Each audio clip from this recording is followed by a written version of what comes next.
coat was found in the house? Yeah, and his car was there. Mhm. And I think he was on the computer, although that could have been Tyler on his computer. Somebody was playing games that evening. Ben would often de-stress by playing a particular game. I can't remember the name of it. Mhm. But there were lots of things missing from the house. And Tyler moved out right away, and we don't know why, although Benj was going to ask him or had already asked him to leave because he felt he was stealing from him. And Quick question. You said that Tyler had had a dispute with someone and he was trying to get Ahren involved with that dispute. Who was that person with? one evening, Tyler was at the Torch 2, which is a strip club or gentleman's club, whatever you want to call it, Mhm. on Vista Avenue. And he was on the back side of the bar, and there was a smaller Hispanic young man, that punched Tyler in the face and got him bloody. Oh, wow. And his big brother, Keegan, either grabbed that boy or another one in a headlock, and there was a scuffle. And Benj was on the other side of the bar talking to a friend of his, and I believe it was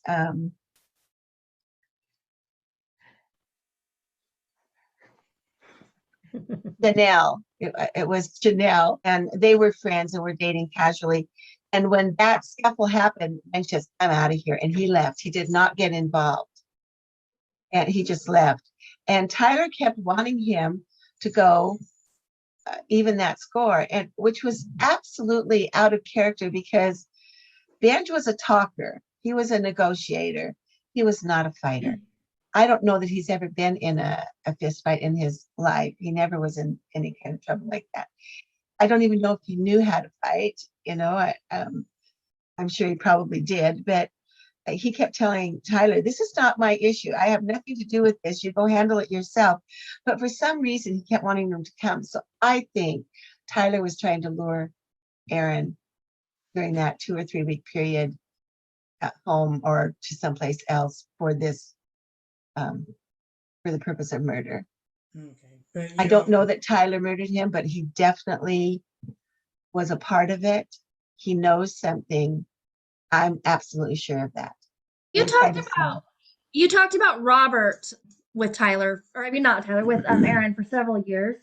Do you know why he moved out? I do. I think that Benj had always been a good law-abiding person. He had his daughter in a really rotten custody battle with the family on the other side. It was multiple members all fighting for this child.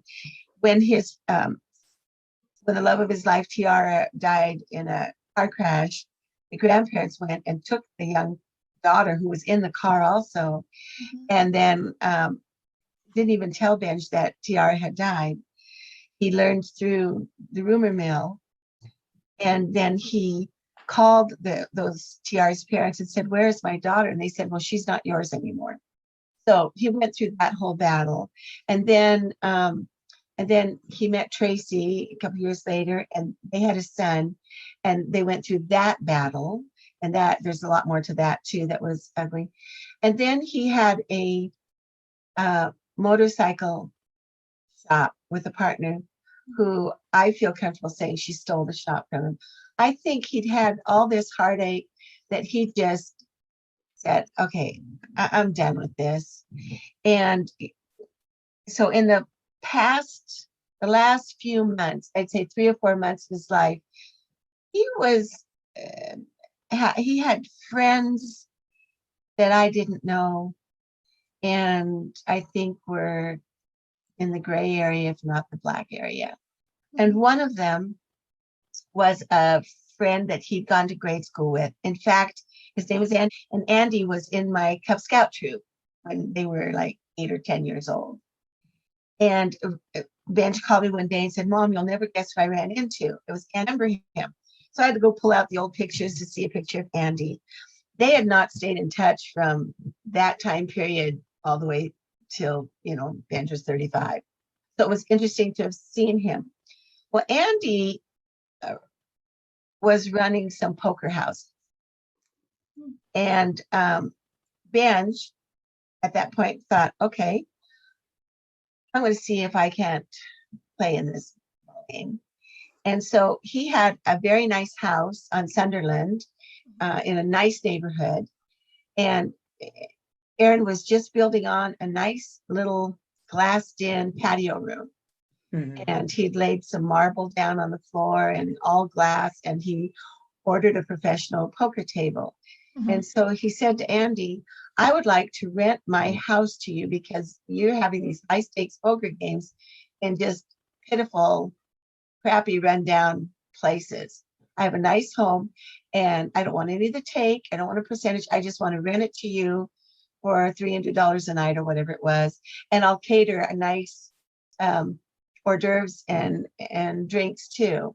And then Benj thought, if I did that every week, that's $1,200. I pay my house payment and I don't really have to get involved other than making sure I've got the booze stocked and some hors d'oeuvres and rent the house.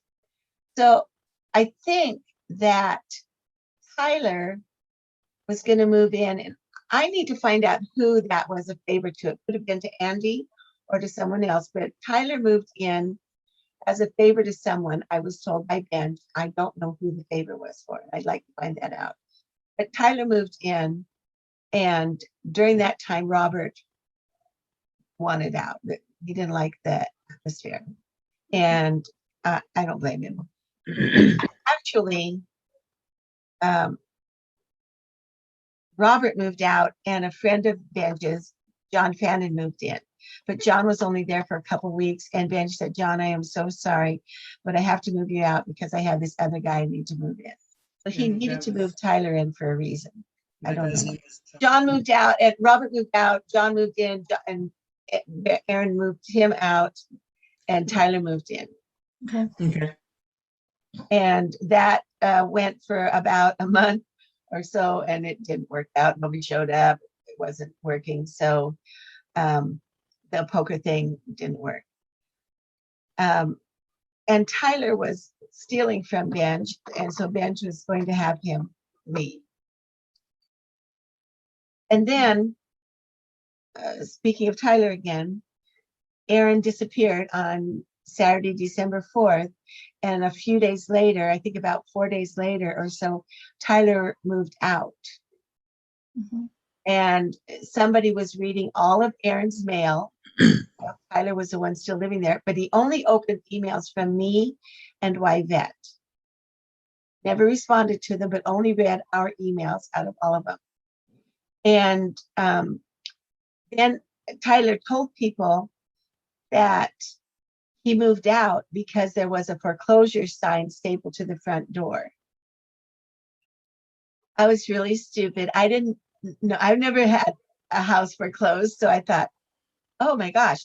So I called Countrywide and tried to find out if the house was in foreclosure. And everybody said, if it's in foreclosure, they will take everything. They will take all of his cars, his motorcycles, all of his furniture. You better get it all off the property. And I thought, oh my God, I'm trying to find my son. He's only been missing.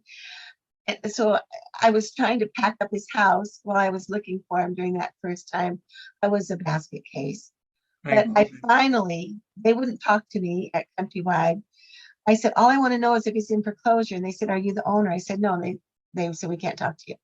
So finally, I went up the ladder to a senior vice president. He said the same thing. And I said, here's the DR number for the Boise police. You can search this. This must have been the second week or so because I had a DR number then, a case number. Mm-hmm. And I finally found out that no, the house was not in foreclosure. So Tyler lied about being there when Benj got home. He lied about moving out because the house was in foreclosure. Mm-hmm. And then he also stole the living room furniture, all the leather furniture. Mm-hmm. I know that Ahren did not sell it to him because Ahren and I would talk. I had a leather set, he had a leather set, and we talked about swapping because I liked his chairs better. and he liked mine, but he would never have sold it. And he tried to deny that he didn't take it. And finally, we got him to admit that he had taken it. And then later on, I found a picture online on MySpace of Tyler and his little girl sitting on Ahren's couch that was not in Ahren's. So he also stole.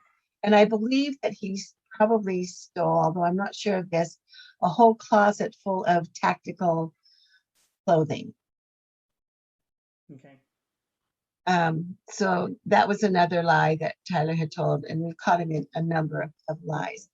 Doesn't mean he's guilty, but why does he keep lying? He told people that he took Ahren to the airport. Ahren left town.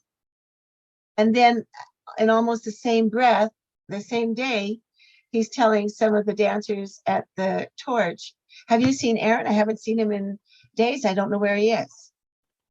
So he's talking out of both sides of his mouth. I'd have to look at my notes, but there are other lies that he's told that we know for a fact he is lying. Okay. What did Ahren do for work? Yeah, I know he had several different odd and jobs, but what did he actually do for work? He's done a lot of things, and I know that in fact, I finally wrote to Charlie Project because that's a very reliable missing person site. But the first policeman was so nasty and wicked and vindictive that he put out an ugly picture of Benj and said he carries a gun and he works in strip clubs and, not someone to be messed with, sort of. Well, I'll tell you what he did right before he disappeared. But in his lifetime, he started a tropical fish store when he was young, 19, 20, 21. And it was on Fairview Avenue. And he set up all the tanks and he did everything. He learned all about them. When he got into a subject, he just learned as much as he could about it. And he started a store and then he sold that. And then he worked, this may not be in order, but he worked for one of the big car dealerships for 4 or 5 months, not a long time. And then he worked in the music business. He worked at Dorsey Music for about 6 years. Then he worked at Pro Sound across from the mall for a year or so. And then he worked at Vista Pawn. It's a large pawn shop on Vista Avenue. And he worked his way up to manager there. And that's where he learned about guns. And when his daughter, when Tiara died in the car crash and his daughter was taken by the grandparents, when that happened, Ahren had to, or wanted to, of course, go see his daughter who was in Twin Falls. So that's a hefty drive. And he had to go every Tuesday and Thursday. And then the grandparents changed it to Wednesday and Friday. And they decided Monday might be better. Well, try and keep a job when you have to take 2 days off in the middle of the week and it keeps changing. And so that's how Ahren decided that he could make some money at gun shows on the weekends and have the week free to do business and visit his daughter. That's how he got into the gun business. And he was really good at it. And he built it up until he was making good money. He was visiting his daughter, and he decided to open up a retail gun store called the Gun Monkey. He had his federal firearms license. It was all legal, above board. He sold to a lot of law enforcement, and he went on gun shows on the weekends and worked his tail off. So, but it was not an environment that he liked. So he eventually got out of the gun business, and I think there was something in between. But before he disappeared, he had started in the early months of 2004. He opened a used motorcycle shop, Crotch rockets, I think. Thank you. I couldn't get the word out. Yeah, those types of bikes. And they would fix them all up and make them look new and sell them rather than 20,000. They were going for 6 or 8 or something like that. And they would sell them out in a day. I mean, they were doing so well. And his partner. That was called Bad Boys Toys. Is that correct? No, it was called Bad. Everything's a monkey. It was Bad Monkey Motors, and the store was called Bad Monkey Cycles on Shinden. They were both on Shinden. Okay. And to start the motorcycle shop, Benj was a great salesperson. He wasn't great at bookwork. But he was dating an attorney called Constance Norris Mallman, or Mallman Norris. I've got two last names. And she had the money and he had the work ethic and the knowledge. So they put this store together, and then eventually she locked him out. And she was telling everybody that Benj wasn't working, that he was running it into the ground, that he was running it bankrupt. But in fact, I know that he was working all the time because he would call me from the store at 11 o'clock at night. He was coming to Portland for bikes and parts. He was working a lot. And she said that he wasn't an owner and she just sold it. I happen to have the paperwork that has their agreement that in the beginning, she put up $30,000. He put up $30,000 and Ahren put up his house. She had a lien on his house. And their written agreement said, once we make $30,000 in profit, not sales, but profit, that she would release the lien and they would be 50-50 partners. And that was understood also by Clayton, who they had hired to be the mechanic. Okay. And Clayton, 3 times in my presence, said to Ahren, I want to be a partner too. When can I be a partner? And Ahren told him each time, you know, you can't take the whole week to work on a friend's bike and then charge him $30. You have to make the mechanic side of this profitable. And when you can do that, then Constance and I will talk about bringing you in as a partner. And he always said that. So he acknowledged that Benj was a partner. I had the paperwork that is signed by both parties on the partnership, but she said he wasn't a partner. And she never sent in any wages for that year. He never got that. She didn't report the wages. She's an attorney. She should know better. And anyway, she locked him out and took the business. Ahren was furious. And finally, I think he's just so tired of all this drama in his life and stuff turning on him. He just said, you know what, Mom, I'm working myself to death anyway. He said, I'll do something else. And he wanted to get his tools back. But as it turned out, Clayton or Constance either sold or took all of Ahren's thousands and thousands of dollars of tools. He had 2 manufacturing pieces for metal. He made some pieces for the motorcycle that you could lay them down so that they wouldn't scratch the body. He made that for a couple bikes. And also there was a sear or a lightning link, which was a part of a gun. I have the certificate of ownership for that. It was a $10,000 piece. And Constance ended up with it and she has it illegally. Now, I don't know for if the she gun piece? A gun piece. Okay. I don't know if she knows that, but you know, I don't think ignorance should excuse her for being illegally owning that piece of gunware. Did you know Constance? Did you meet her? Yes, I met her. In fact, I've talked to her once because she tried to get a restraining order on Benj. And I saw the paperwork and the judge actually threw it out and said it had no merit. But in that paperwork, she had said to the judge under oath that they were not intimate. And I know that they were intimate because I stayed in the house for Christmas and she stayed over in his bed in night clothes or not. But so, you know, she lied. And I thought, how did she get away with that? She swears she didn't, but I saw it. When I asked for a piece of it from the court, they denied it to me. And I was always going to report her, but I have more important things to do than to be vindictive. I just want to find my son. Second is someone was telling us that some of the people that were connected in Ronnie Parrott's murder were also connected in a way to Aaron's case, as far as like probably just nothing more than they just knew each other, if that makes any sense. So I was going to ask you if you knew the names of Jerry or Jimmy. No. Okay. Where did they work?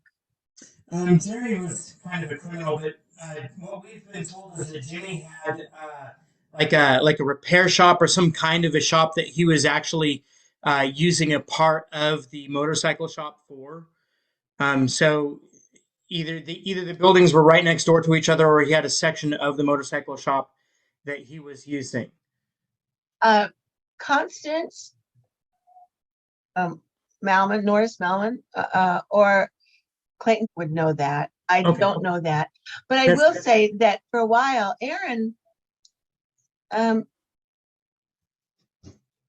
he knew a lot of people, and he knew a lot about different things. I mean, he didn't know everything, but he knew a lot about different things. And he, before he got that store, which in the motorcycle shop stuff, which he had to concentrate on, he also worked at Micron Technology for a while. That is in sales, computer sales, one of the Micron branch. That's why it was so discouraging to me when Charlie put out there only that he worked as a disc jockey at a strip club, because he did that as a part-time when TR was dancing, and was not a big job for him. But anyway, Ahren would often barter. You know, like he saw on Craigslist or MySpace or something back then, somebody that was selling 2 or 3 unopened stereos or something, or lightly used stereo. So he would get it if it was a good price. And then he knew somebody that needed a stereo in his car, and Bench needed tires or whatever. You know, I mean, they would just barter. And he was really good at that because he knew so many people. Mm-hmm. And probably he got good at it through the pawn shop, knowing what prices were and what was available and stuff like that. So he could know those people, but I don't know them. Okay, that's fine. That's fine. You have a next question? I have one if you don't. So I have a few different questions. Kind of going back to the gun piece. So we had heard about that, and we'd heard that Roy Rice was a major funder in that, or had put like $100,000 into that project. Yes, that What? this was that had nothing to do with the seer that Oh. Constance got. Oh, okay. But while Benj had his gun store, and Roy Rice likes to think Benj started his gun store on his money. He did not. It was the timing is way off. But Ahren actually did favors for Roy by taking some of the guns there and sell them at the Portland Gun Show or the Spokane or Salt Lake gun shows, and bring back the money. And he sold the gun for the pawn shop. But while Ahren had his gun store, he got the idea of creating a 50 caliber rifle. 50 calibers used to be those great big long 4 or 5 foot long guns that are on the side of a Jeep or a Humvee or something. They're very heavy and very long. And Ahren's was only like, I don't know, 34 inches or 36 inches or something. It was short, and it had the recoil of a shotgun. Okay. So it was amazing. He had a couple of foreign countries interested in it. I think Israel was one, and then something in Latin America. Okay. But he didn't have money. So he had these pieces, and he was making stuff. And finally, Roy did put up $100,000. And Ahren used that to make the molds for the guns, the flashing. He had a guy in Salt Lake that was making the barrels, special barrels for it. And in fact, Ahren, skipping ahead a bit, testified against that guy in Salt Lake for the BATF, and he was sent to prison. So that's another guy, but I don't think he had anything to do with killing Ahren. I mean, you never know, but yeah. But Roy Rice did put up the money, but when Ahren later, he'd gone through most of the money. They're dealing with Kevlar and professionals drawing the schematics and all of that. It's not cheap. And Ahren sent a letter to he and Thomas Henry. Thomas Henry was an attorney. He worked for Jerry.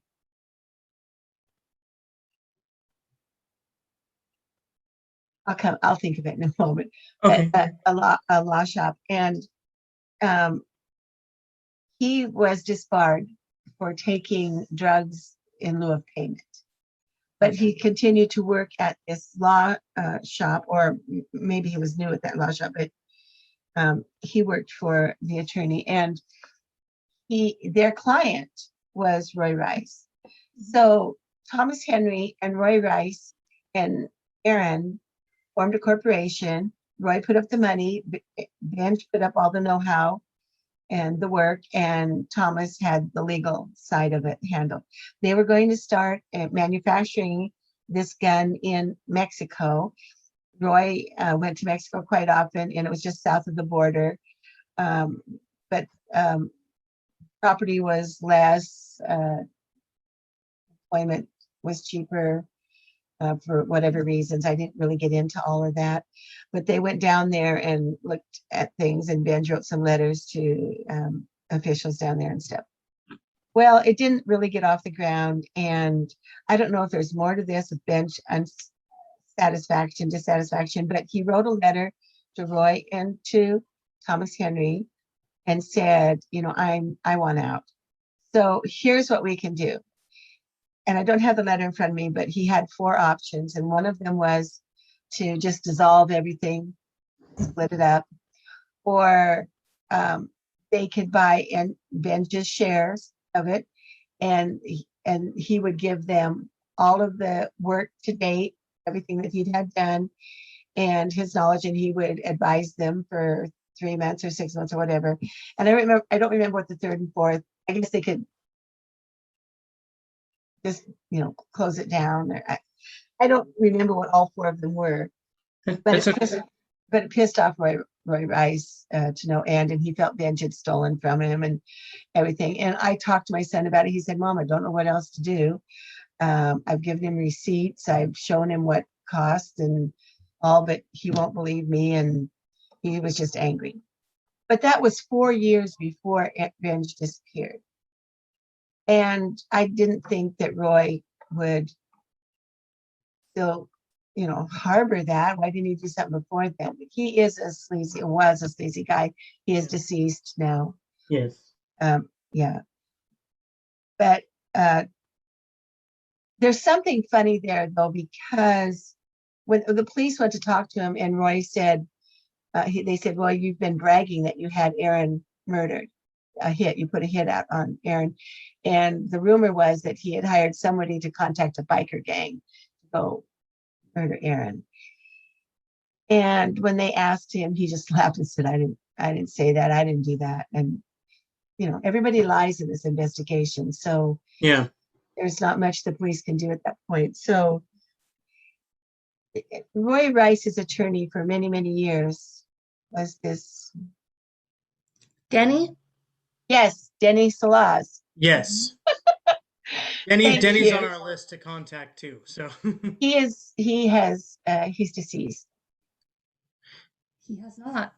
We had thought he had died, but we've recently heard he is not. He has Alzheimer's? Is that all just a scam?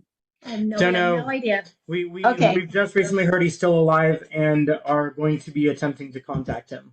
Fabulous. Yes, thank you. Denny Salaz and Thomas Henry worked for Denny Salaz. And Denny Salaz was Eugene Roy Rice, was his lawyer for many years, and they were tight. And so Thomas Henry knew all about his business too, because he worked for Denny. And then Denny Salaz and Roy Rice had a falling out over a car of some sort. And they had this big battle. And so when they were deposing Roy during the process of this lawsuit, it had nothing to do with Ahren or anything Ahren owned or anything. It was just about this car or this building or something. And out of the blue, during the deposition, they said, "And what do you know about Ahren Barnard's disappearance?" And that was like, what? And so if we find the deposition, we can see that clearly was asked. I would So love to see that. in my mind, that was a message. I don't know what the message is, but maybe, you keep fighting me on this. I'm going to tell them what I know about that.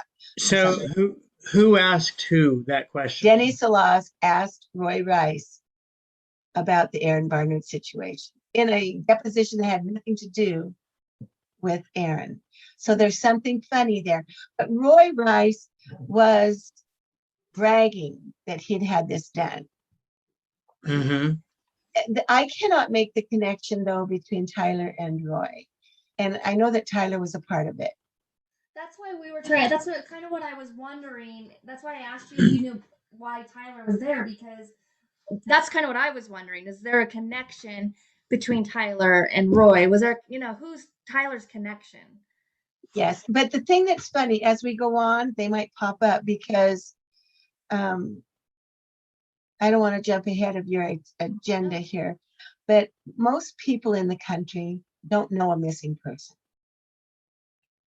And we have Constance dating Ahren, and her very best friend, Jeannie Braun, dating Jeremy Burt. They double dated and went to a wedding of Jeannie's secretary.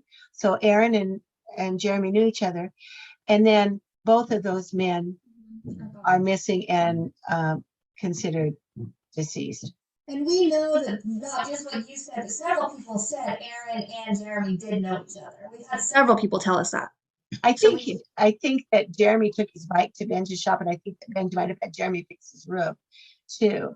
But it's just, so I can't prove anything there, but it is absolutely bizarre that two best friends have both their boyfriends disappear. Well, there's something very wrong.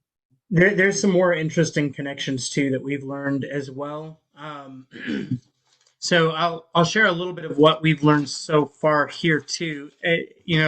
Just as kind of since it's kind of relevant to what you're talking about now. Have you ever heard the name Ben? Roy Rice's dear friend. Yes. I have yes, I have a lot of information on, and he believes that Roy Rice killed Ahren.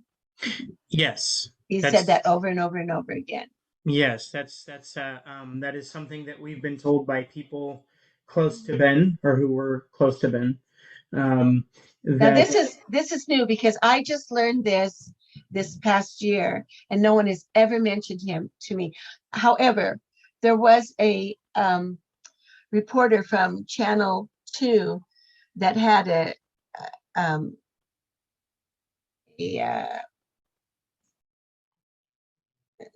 person share with her, a confidential informant that had told her about this, and she would never give up any of the information. And I don't think when she told the police, I'm not sure she told them the detail either, just the general story. And so that's interesting that any of Ahren's friends have heard that, or people that know Ahren have heard that. I find that really interesting that you've uncovered that. Yeah, well, so here's what we have heard is that Ben had told people about Roy supposedly killing Ahren. But there's also another interesting connection here. Jeannie Braun, I'm not sure what her last name is. I think it's Braun or, Constance. It's huge now. Hughes now. It's Jeannie El-Bakri Braun. So the interesting thing is that Jeannie was Ben's lawyer. Okay. So there is that connection as well.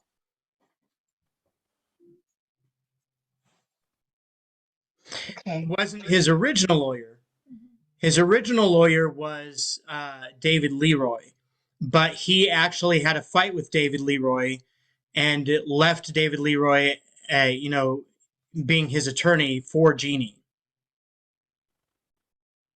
So Well, I think that he is the type of person that Jeannie would be a better lawyer for, because yeah.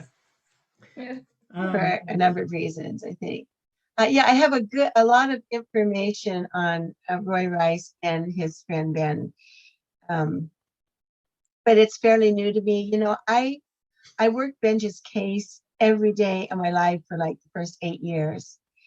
And then I just couldn't find anything anymore. And all the phone numbers were gone. And the people had gotten married and had kids and moved away. And then I got a job that eventually I laid it at God's feet and said, okay, it's your baby, you run with it.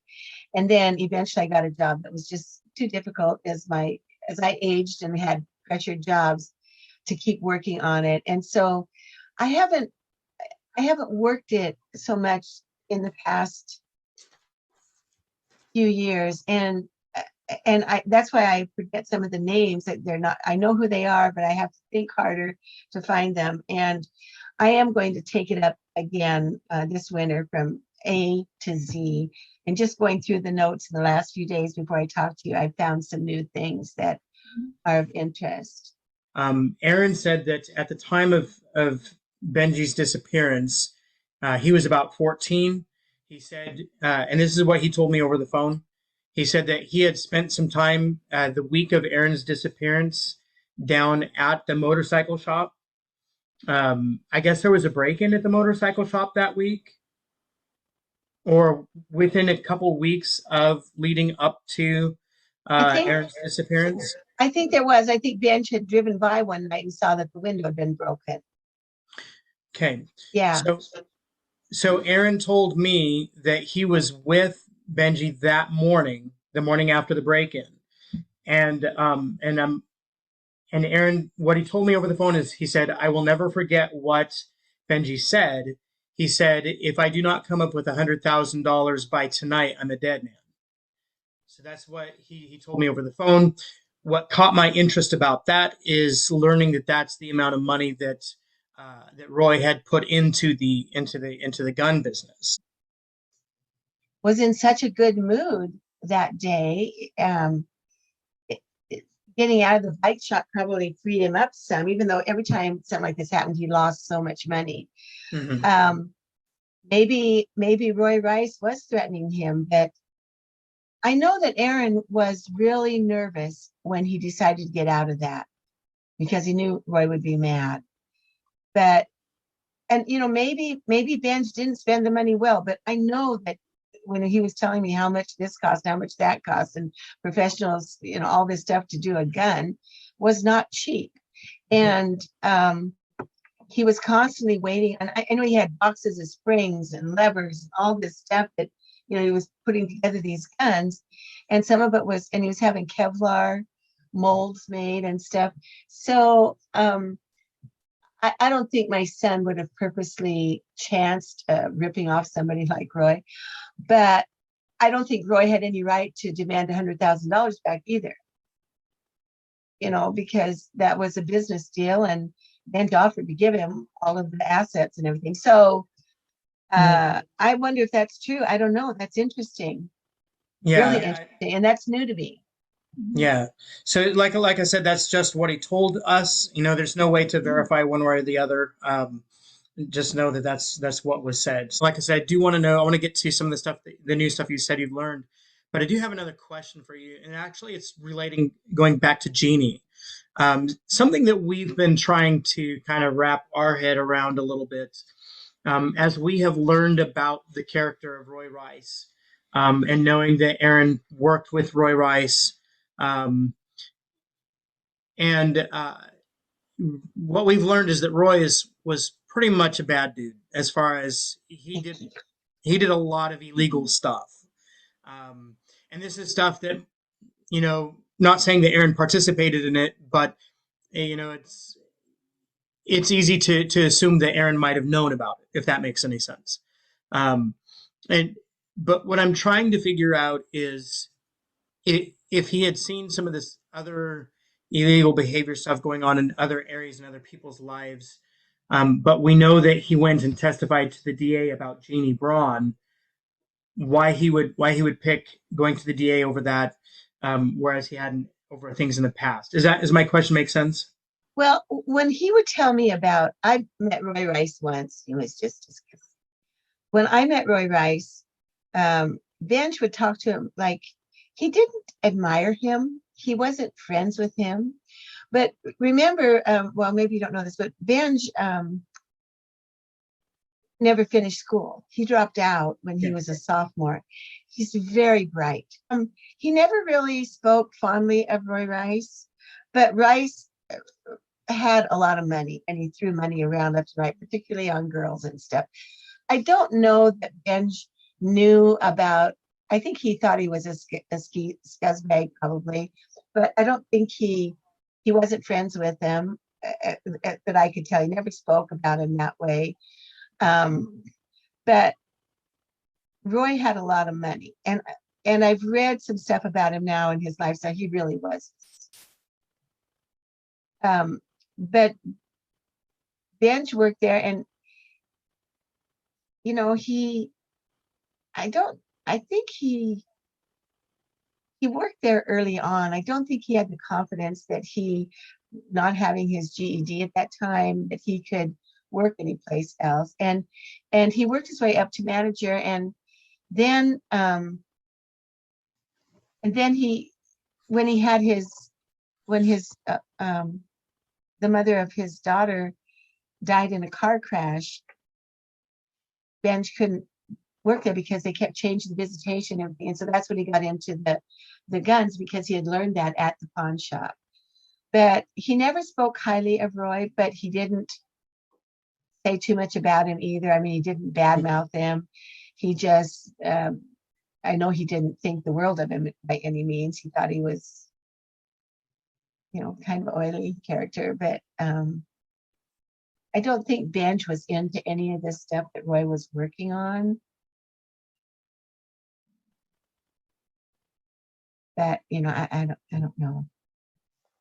Yeah, it's just something that we were trying to, you know, to, like I said, and at the end of the day, for us, whether he was involved in the stuff or even knew about the stuff doesn't change the fact that him disappearing and possibly being murdered should have never happened.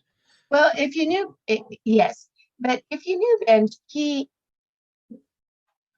I don't think that he was into the stuff that Roy was in. I think Roy and his friend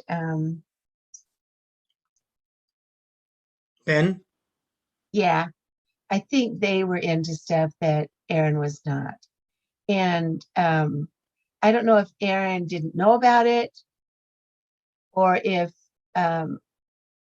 Ahren just chose to turn a blind eye because of a livelihood. I don't know. But Roy was not anybody that he admired. I know that. But then Roy had a lot of money too, you know, and Ben wanted to make that gun, and Roy became a partner then. Although I don't know if maybe Roy contacted Ahren too, because he was always looking to make some money. So I don't really know what that was, but I don't think that Benj had any great admiration for Roy. Yeah, we've heard that he was not somebody to be admired at all.